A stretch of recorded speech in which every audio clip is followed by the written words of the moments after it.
Hey guys, welcome back. In this lesson, we will discuss about how to find element by XPath and also how to make use of Chrome developer for finding XPaths. We have to accept the fact that having a unique ID and unique name in a web page is not possible. There will be situations all the time where you cannot find a unique ID for an element.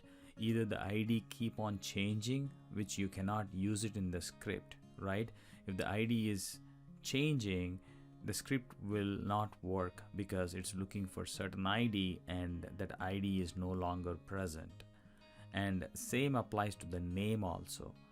You cannot expect the name of an element to be consistent all the time, especially with not recent in the sense 1 or 2 years, but last couple of years, the UI has become more JavaScript library based front ends, like using AngularJS, React.js. These libraries create these UI elements, and a typical developer has no control over what will be the name, what will be the ID of the elements. That is when XPath will come into the picture. So XPath is so powerful, we have to be very good in XPath if you are a test automation developer. So XPath is defined as XML path. It's the syntax we use on a web page using XML path expression, so that to find an element on a web page using HTML DOM structure. So the HTML structure typically consists of starting with the HTML tag at the top and title, body, and all of the elements going to the body, closing tag for body and closing tag for the HTML. You can refer back to the HTML lesson we have covered. But XPath usually uses this different child parent element structure to access whatever element you want to find on the web page. Let us take a look at how to handle XPath using Selenium. We can start with creating a new class. Under the Selenium package, I'm creating a new class, testng class, and I will type in testng, select it and click next. And I will name it element by XPath.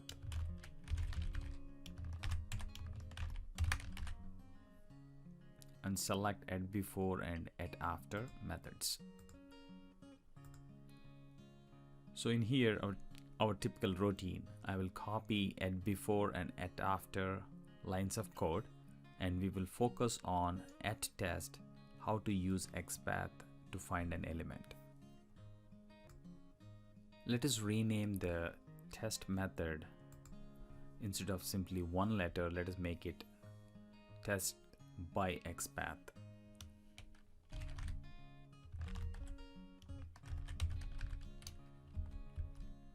Here we can put our driver.get to access the web page.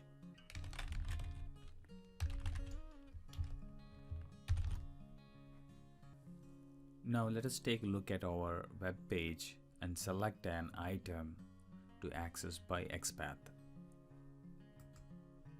So on this page, we can access one of these elements by XPath. I will select submit button and let us see what action it is taking when I click on the submit button. When I click on the submit button, I have set it up to go to the home page. And I clicked on the submit button and it went to the home page of this testautomation.co. So let us go back here and find out the XPath for the submit button. Right click, inspect, we get this Chrome developer tool. So for XPaths, I strongly rely on Chrome developer tool. It's an excellent tool to find out XPath Not only that, you can also verify your XPath is correct or not.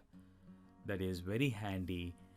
Just getting an XPath is not just enough. You want to test it even before using in your script so that it is more reliable.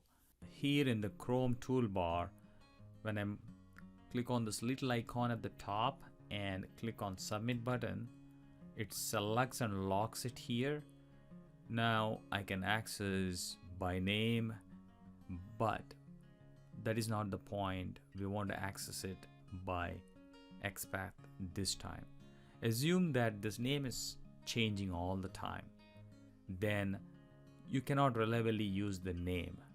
In such situations, we can use XPath. Right click here in the Chrome toolbar and you can do copy XPath. That copies the XPath to the clipboard. And let us open a notepad and paste it. This is the XPath by default Chrome toolbar gave us. And go back to the Chrome toolbar here and do Control F. That means searching this DOM by using XPath is possible. You'll get this little text box here. You can paste whatever the XPath you got and you can see that element is getting highlighted. So it is representing, this XPath is representing this element which is being highlighted. That is nothing but a submit button. As it is, you can use this XPath into your Selenium find element. If I take this code and copy this code and paste it into find element, it will simply click on the submit button. But we are not going to stop there. We are going to have more control on the XPath. I will show it to you right after we run this Selenium script one time by using the default XPath that was given by Chrome toolbar. So in here I will do driver.findElement by XPath and simply paste this XPath.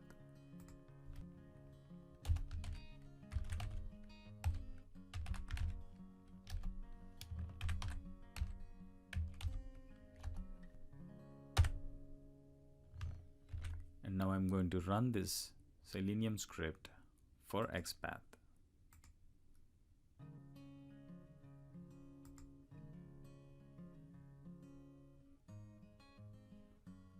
And we see the browser fired up.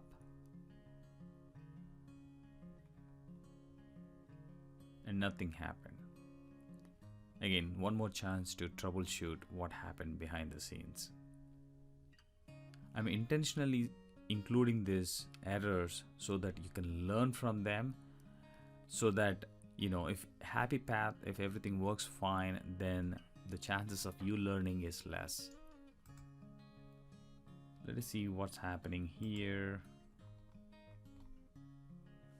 The test ran okay.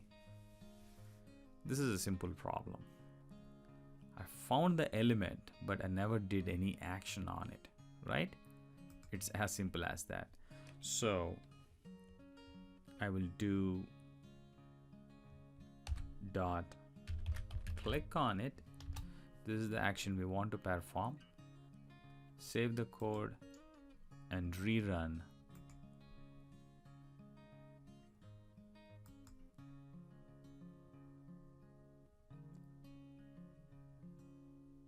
The page opened and submit clicked and it went into the home page. So the XPath worked as it is, as we got from the Chrome toolbar. Now with this XPath, I'm not very comfortable with it because I want it to be more precise and I should have control over it. When I say control, if I build the XPath by myself, I understand it from ground up. This I can simply understand it, but I want it to be much simpler than this one. I will show you what I mean. Let's go back into the Chrome toolbar. So whenever we make change here, that reflects in this DOM and also on the web page. So I remove the T and typing back the T, then it highlights in yellow here the DOM element and also the element submit button on the left pane. We need to pay attention to both of these, especially which element is getting highlighted. This particular default XPath is good, but I want to build my own. So how I can do that is basically 2 forward slashes represents relative XPath. That means it won't start from the root like HTML, title, body. It won't start from the root of the document. It will start from whenever it encounters a element which I'm going to give right after this 2 forward slashes. So in our case, the submit button is input type.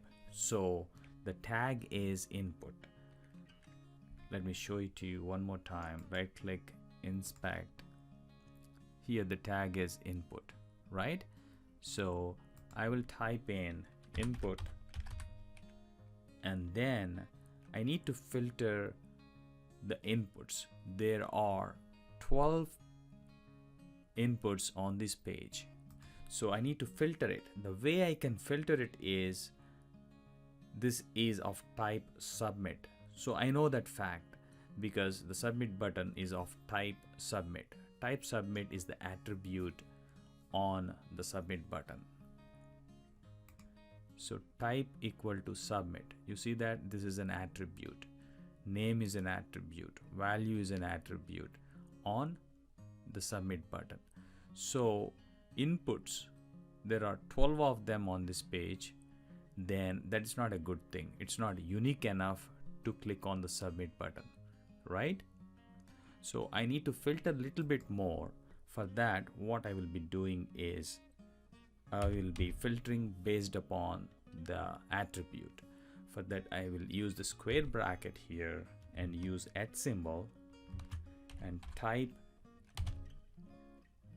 which is an attribute. What type is it? It is a type submit. So once I put in type equal to submit, we can see it got highlighted here, and on the left pane on the web page also the submit button got highlighted. So a simple XPath I built uniquely identifies the submit button on the page. If you can see here, the results, there is only one element that is matching this XPath, which is a lot better than, let us copy this, lot better than the default one provided by Chrome toolbar. This is something you can build on your own so that we have control on it, like understanding where the element is, what type of attributes you want to use, so that you can better understand it by yourself. Let us take this XPath and run the code one more time, replacing the existing one. I will comment this line for now.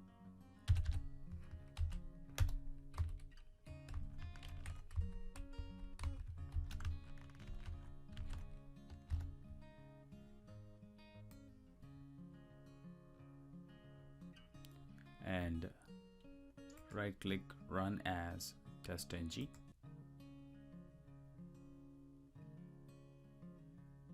The browser fired up web elements page and clicked on submit button, and it went into the home page. So, and here the tests were passed. Simply we used input type attribute as submit and able to run the test. So this is the way you can either use the default, or I highly recommend building your own XPath by simply using the text window, by going through what type of tag you're going to use, the type of the tag, and any attributes that are unique to that element. Use them as a filter. XPath is so critical for test automation development. We will be seeing more XPath examples in upcoming lessons. One of them will be, what if one attribute is not sufficient to make the XPath unique enough?